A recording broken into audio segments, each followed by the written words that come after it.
Capitalism appropriated the system of class-divided society of the earlier epoch, but changed its rules to a large extent. Like in the previous era, class societies of the capitalist era saw the powerful minority grabbing the surplus created by the toil of the majority. But there are important differences. In the pre-capitalist social formations, the ruling classes simply seized the surplus, while under capitalism, the ruling class first bought the people's capacity to work, what Marx called labor power.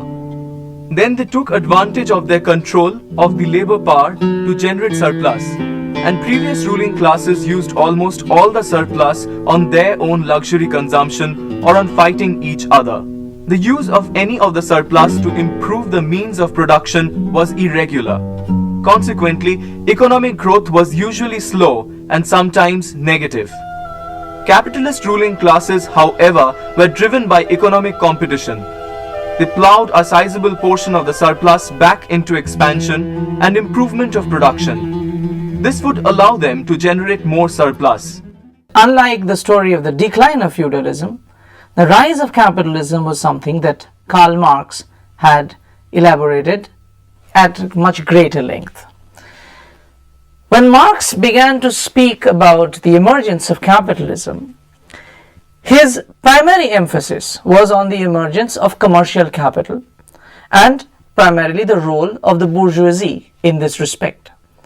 Although Marx admits that it begins with the story of primitive accumulation, where a peasant who is able to generate social surplus within the declining structure of feudal economy would take his wares out to the market, gain some money, reinvest it in economic production, and thereby keep on accumulating reserves over a period of time.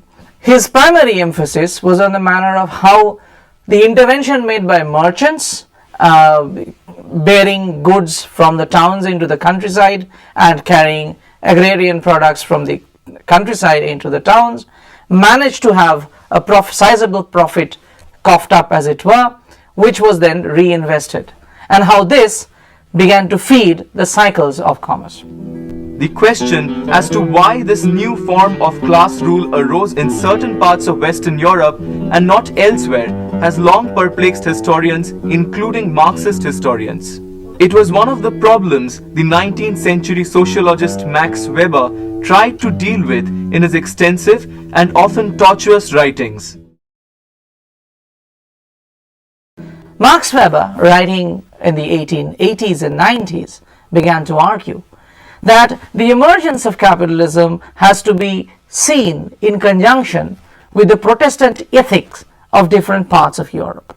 And he began to make the argument that it was driven by the Protestant ethic of thrift, of not being prodigal, of not living an extravagant life, a devout Christian approach to generating value and adding value in order to make the world around him richer, that ultimately had pushed the boundaries of capital accumulation. The argument is still widespread that capitalism arose in Western Europe as a result of the special values of a Hellenic or Judeo-Christian cultural inheritance.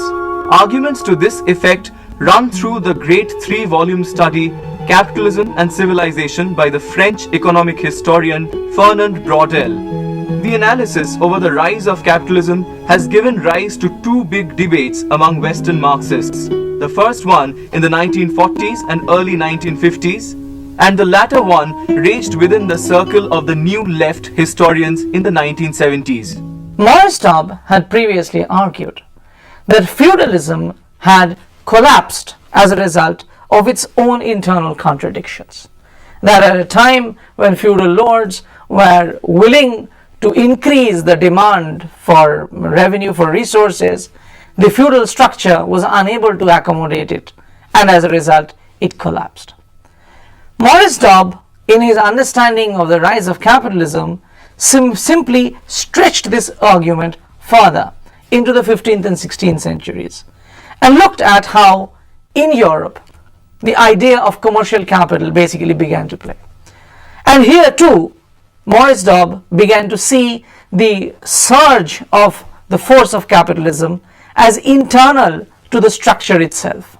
It was not the expansion of commercial horizons, Dobb would seem to argue, that dragged capital out of the feudal estate. Rather, it was pressures generated by the feudal system itself that prompted accumulation of capital. And Dobb argues it was this that was to result in the decline of feudalism and the rise of capitalism. Incidentally, Paul Sweezy had argued that capitalism had developed independent of feudalism and overtook it as an external force because of its dynamism, in contrast to the stagnant nature of feudalism. Sweezy and Dobb also debated over what defined feudalism. Dobb said that feudalism was essentially defined by the existence of serfdom. Dobb's argument was reasonably simple.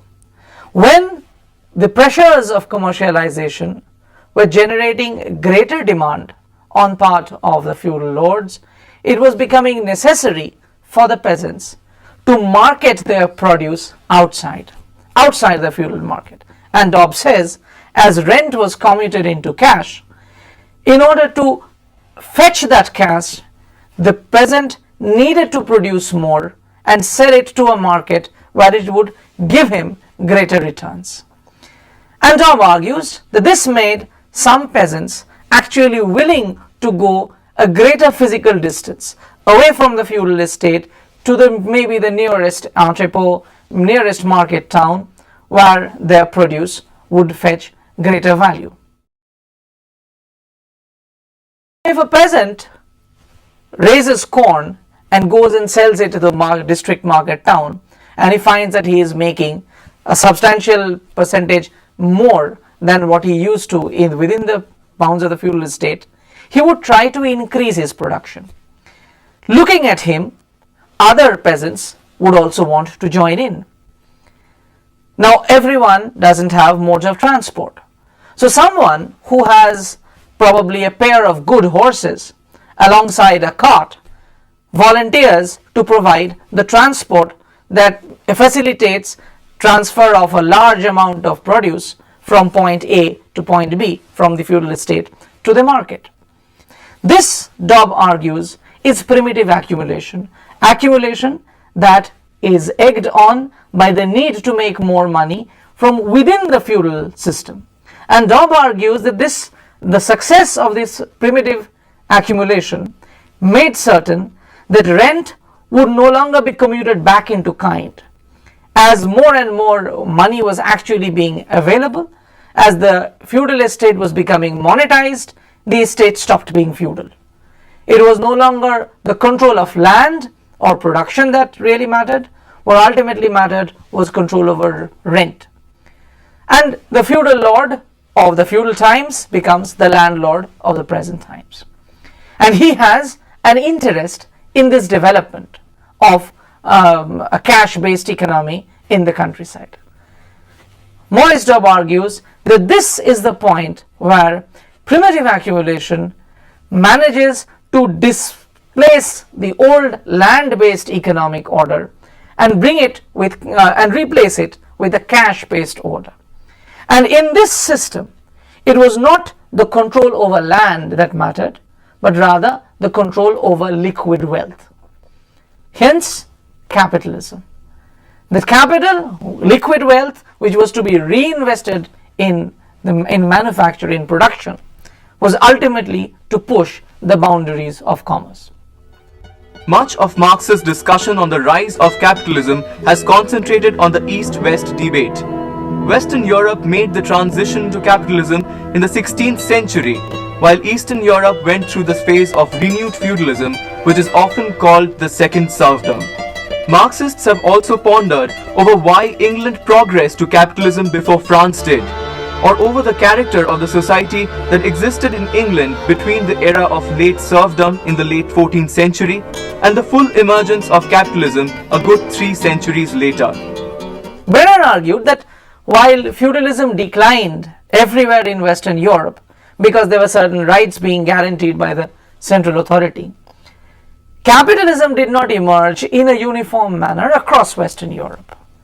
Brenner's argument was that the differential impact of this new era was punctuated, as it were, was moderated, as it were, by differential political fortunes of the elite in these countries. And Brenner takes two case studies, Britain and France, and he makes the argument that while feudalism declined in both Britain and France in course of the 15th and 16th centuries, it was not replaced by the same trajectory of capitalist development. Brenner would argue that Britain went ahead much faster than France did towards the evolution of a capitalist society. And Brenner identifies political structure of the two societies for being responsible for this. Let us take the cases one by one. In France, the 16th and 17th century was a period of an ascendant monarchy. As feudal powers began to weaken in France, as the feudal seigneurs began to weaken in France, this was the period when Louis XIV emerged in full glory and pushed the powers of crown beyond the limits that had been sketched by the feudal era. Louis XIV was often called the Sun King. An adherent of the theory of the divine right of kings, Louis continued his predecessor's work of creating a centralized state governed from the capital. He sought to eliminate the remnant of feudalism by inviting the noble elite to inhabit his lavish palace of Versailles. Thus, he tamed the aristocracy by drowning them in luxury. Some of these aristocrats had earlier participated in the Fronde rebellion when Louis was a minor king. The outcome, however, was that the French peasantry now had two masters because the aristocracy had not been eliminated. The feudal dues continued to be paid even when feudalism as a political order had begun to disappear. And the feudal dues, feudal regimes, as we know, led to the massive upsurge of the French Revolution in 1789. On the other hand, the demands generated by the king himself by means of taxes like the taille and the vengetième made certain that whatever surplus was left behind by the feudal lord would be taken away by the king. As a consequence, peasantry, French peasantry, was unable to generate adequate amount of capital to promote the trajectory of capitalism in any meaningful sense. And Brenner then contrasts this argument with the outcome in England. In England, James I succeeded Queen Elizabeth to the throne. James believed in the absolute power of the monarchy, and he had a stormy relationship with an increasingly vociferous and assertive parliament. The parliament was then being guided by the interests of the nobility and the merchant classes. In England, though, contrary to France, the aristocracy ultimately reigned supreme. So after the first flush of a very powerful central authority emerging under Henry VIII and Elizabeth, during Stuart England in the 17th century, the crown gradually began to lose ground, finally terminating in the English Civil War, which was a real pitched struggle between the forces of crown and the forces of the aristocracy. James I was succeeded by his son Charles I. During Charles' reign, the parliament made increasing demands which the king refused to meet. Finally, in 1642, fighting broke out. The English Civil War polarized society largely along the class lines. Parliament drew most of its support from the middle classes, while the king was supported by the clergy, the peasantry, and some of the nobility who still supported the monarch. Parliamentary troops were known as Roundheads because of their severe hairstyle. The king's army were known as cavaliers, derived from the French word for knight or horseman. The outcome of the Civil War in favor of the aristocracy with establishment of parliamentary sovereignty, which was at that stage still synonymous with domination by the aristocracy and the landed elements of the British gentry, made certain that the king was unable to figure much in the exploitative mechanism in the countryside. The victory of the British aristocracy, along with a portion of the prosperous gentry, English gentry, made certain that capitalist development of agriculture and agricultural commerce would increase. As the aristocrats and those segments of the peasantry who had benefited from the primitive accumulation that Dobb had spoken about were able to use the institutions of the state, such as the parliament, to bring about changes in the economic landscape. This, Brenner argues, helped in the development of capitalism. The collapse of the manorial system in England created a class of tenant farmers with more freedom to market their goods and thus more incentive to invest in new technologies. But lords generally did not want to rely on rents paid by the tenant farmers. They had the power to buy out or evict tenant farmers. They could also hire free labor to work their estates and give them an incentive for investing in production. This process was encouraged by the enclosure movement, which transferred public lands to large landowners who used the land to graze sheep rather than produce food. As England's wool exports grew in the 15th century, the process of enclosure accelerated, forcing many tenant farmers to give up farming and seek wage labor. The enclosure movement, Brenner argues, began to develop apace after the English Civil War, and much more so after 1688, the Glorious Revolution. And as the king's growing inability to defend the peasantry came to the forefront, indeed a large number of peasants were dispossessed of their lands, which were then enclosed for wool production. According to Karl Marx, the rise of contractual relationship is inextricably linked to the end of the obligatory relationship between serfs and lords. Marx characterized this transformation as the historical process of divorcing the producer from the means of production. It was this divorcing that turned the serf's land into the lord's capital. And Brenner argued that what was considered to be socially a very unfortunate development in the case of England ultimately served to turn the tide in favor of capitalism in England. As the king was increasingly unable to provide legal protection to the peasantry because the instruments of law had been taken over by the aristocracy and prosperous elements of the gentry, the very weakness of central authority promoted the rise of capitalism. Brenner's argument was therefore that capitalism, the development of capitalism, is more or less antithetical with political control. Where political control proved to be much more powerful, the pace of development of capitalism seemed to lag behind. And this Brenner equates with the complete backwardness of Eastern Europe in terms of capitalist development, because there the deadening hand of political control was the greatest. And wherever political control was much less in its strength, it invariably ended up in promoting capitalism and pushing the horizons of capitalism further. In the main, Brenner's argument, as in the matter of decline of feudalism, continues to hold sway, also in the argument of rise of capitalism. There were, however, two major interventions made by the French historian Guibois and the British historian Rodney Hilton. Guibois, while by and large accepting Brenner's argument, made the further intervention by saying that in the French case, the reason why the feudal authorities, even after the decline of feudalism, the feudal lords, even after the decline of feudalism, managed to continue to extract feudal dues, whereas no such thing seemed to be happening in case of Britain, was little to do with the strength of the central authority in the first place.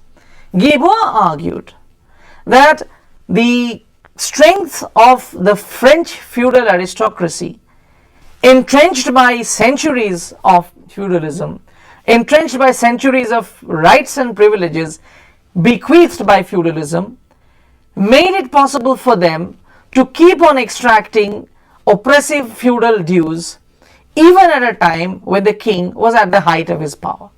Even under France of Louis XIV or Cardinal Richelieu or Cardinal Mazarin, it was not possible for the king, the strongest possible of kings, Louis XIV, it was not possible for people like him to restrict the amount of extraction that the feudal lord was entitled to. Guibois' argument was, in France, feudalism had a more matured form. That is, the structures of power left behind by feudalism, the vestiges of power left behind by feudalism, continued to be most formidable, so formidable that even a very powerful king could not break it down or roll it back. As a result, primitive accumulation, following Brenner and Dobb, Guibois would argue, did not really flourish in France in the same way as it did elsewhere, where the forms of feudal structure were less mature and less powerful. By contrast, Guibois would argue that in Britain, the entire apparatus of feudal rights was basically rights conferred by the king, who could also roll it back if he so wanted. And he would argue that during the Tudor period, during the Tudor Revolution under Henry VIII and Elizabeth, this was roughly what was happening. And the real difference in the English case was that the aristocracy was not actually pushing its traditional rights in the 17th century. Rather, it was making a new social coalition possible, with a segment of the prosperous gentry coming in, and together they were contesting the power of the king. British aristocracy was moving in a new direction, looking for new rights and privileges, as against the French case, which was defending all rights and privileges. So it was the more mature form of feudalism, Guibois would argue, which served effectively as a drag on the development of capitalism in France, whereas it pushed the horizons in Britain further.